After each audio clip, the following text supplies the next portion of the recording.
Halo teman-teman, selamat datang di Value Stock. Hari ini saya akan membahas analisa fundamental EKAD kuartal ketiga tahun 2020.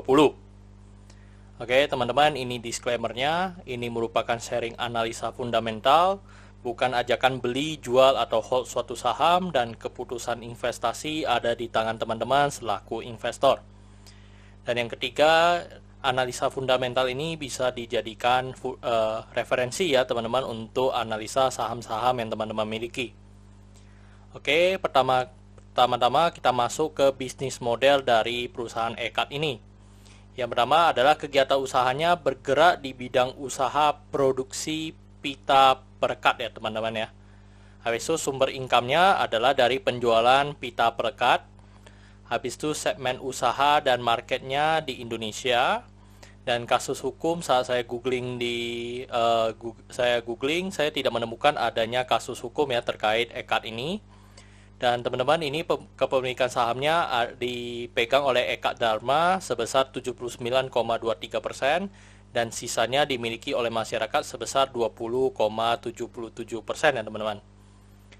Oke, teman-teman, ini merupakan produk ya teman-teman yang dijual oleh EKAD. Jadi ini semua teman-teman bisa dilihat, ini semua itu yang dijual oleh perusahaan mereka. Untuk lebih detailnya teman-teman bisa melihat di laporan keuangan mereka ya teman-teman ya. Oke teman-teman, kita masuk ke revenue ya pertama-tama. Teman-teman lihat dari 2014 sampai 2019 konsisten yang mengalami kenaikan pada revenue-nya. Cuma di tahun 2020 ini di kuartal ketiga mengalami penurunan dibandingkan 2019-nya. Dan menurut saya ini sangat wajar ya teman-teman, yang dimana COVID-19 ya atau masa pandemi seperti ini membuat semua sektor usaha mengalami goncangan ya teman-teman ya. Dan untuk perbandingannya kuartal dengan kuartal itu mengalami penurunan 13,6% ya teman-teman dibanding tahun sebelumnya. Terus teman-teman, yang kedua adalah kita lihat dari net profitnya. Net profitnya cukup beragam ya teman-teman ya. Cukup beragam. Cuman di tahun yang menarik saya lihat di tahun 2019 dengan 2020 ini mengalami peningkatan 1,5% teman-teman. Padahal tadi untuk revenue-nya mengalami penurunan di atas 10%, tetapi malahan mencetak net profit lebih baik ya teman-teman dibandingkan dengan tahun lalu.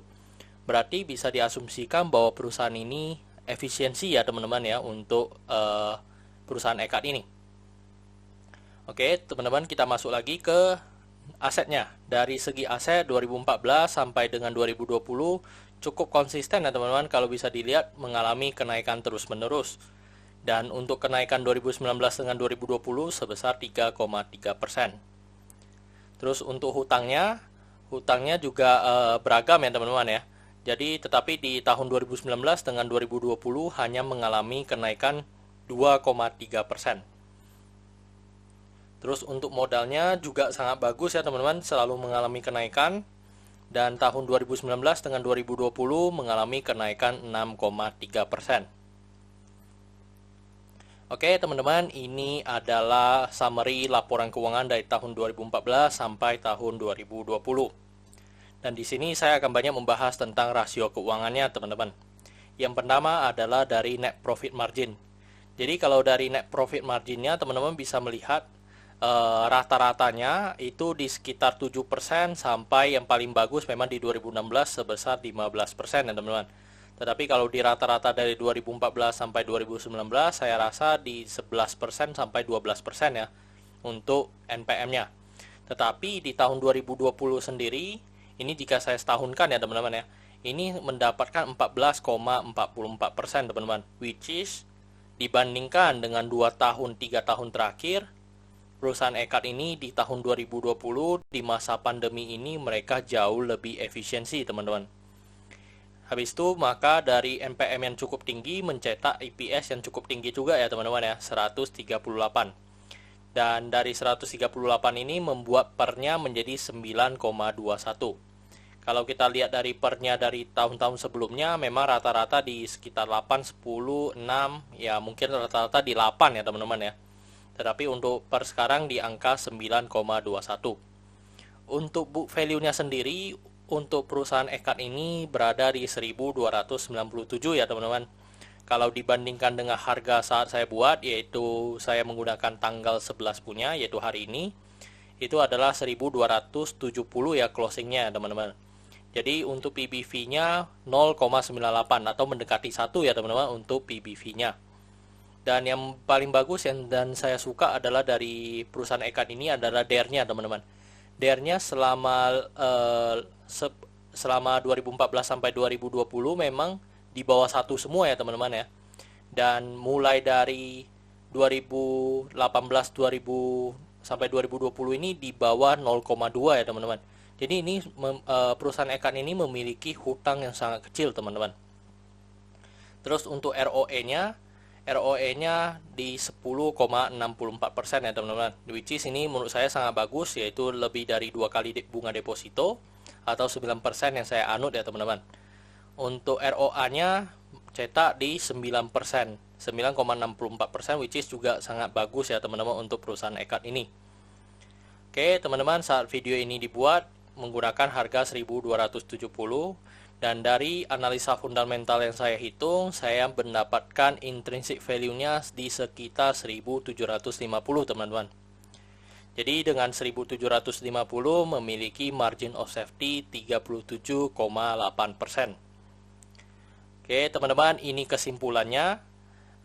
Yang pertama adalah dari produk dan jasa. Produk dan jasanya saya berikan status oke karena saya melihat prospek ke depan dari bisnis ini bisa bertahan lebih dari 5-10 tahun ya teman-teman. Dan saya suka dari perusahaan ini adalah dia simple ya teman-teman. Bisnis modelnya sangat simple. Yang kedua adalah dari GCG-nya. GCG-nya saya berikan status oke juga karena tidak memiliki kasus hukum. Yang kedua adalah pemegang saham mayoritasnya adalah memang dari perusahaan EKAT itu sendiri teman-teman. Terus untuk revenue-nya saya berikan status oke walaupun mengalami penurunan ya teman-teman. Karena menurut saya di masa pandemi ini banyak sektor juga yang kena dan penurunannya dia juga di bawah 50%, jadi saya berikan status oke.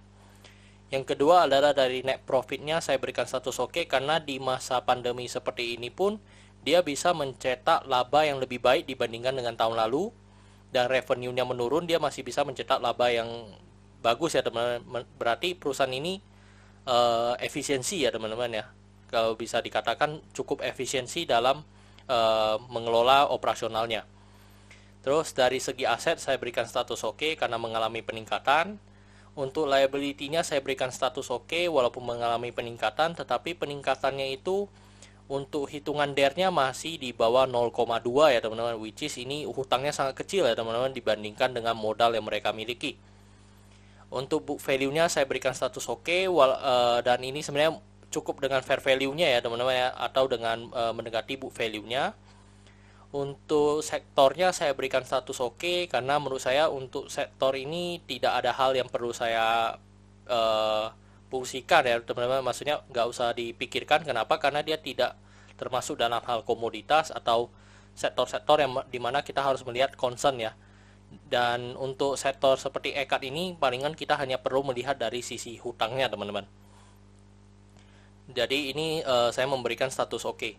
Untuk ROE-nya saya berikan status oke karena lebih dari 2 kali bunga deposito ya teman-teman, atau 9% yang saya anut. Untuk margin of safety saya berikan status oke karena positif ya teman-teman. Dan untuk dividen saya berikan status oke karena 5 tahun terakhir selalu membagikan dividen ya teman-teman. Oke, jadi teman-teman untuk perusahaan EKAT ini saya berikan 11/11 ya teman-teman ya. Which is ini perfect company ya, atau wonderful company. Oke, pertanyaannya adalah apakah saya akan membeli saham ini teman-teman? Dan jujur saja hari ini saya baru menganalisa untuk perusahaan ini, dan saya sudah melakukan aksi ya teman-teman ya. Saya membeli perusahaan EKAT ini. Cuman untuk jumlahnya berapa saya hide ya teman-teman ya. Saya crop. Untuk perusahaan EKAT ini saya baru hari ini saya melakukan pembelian di 1270 ya teman-teman. Oke teman-teman, saya rasa cukup sekian untuk video kali ini. Jangan lupa untuk like dan subscribe, dan jika teman-teman memiliki saham-saham yang ingin saya buatkan analisanya, silakan tinggalkan di kolom komentar ya teman-teman ya, untuk kode sahamnya. Dan jangan lupa juga untuk follow saya di Instagram saya di royken13. Oke teman-teman, see you in the next video. Bye bye.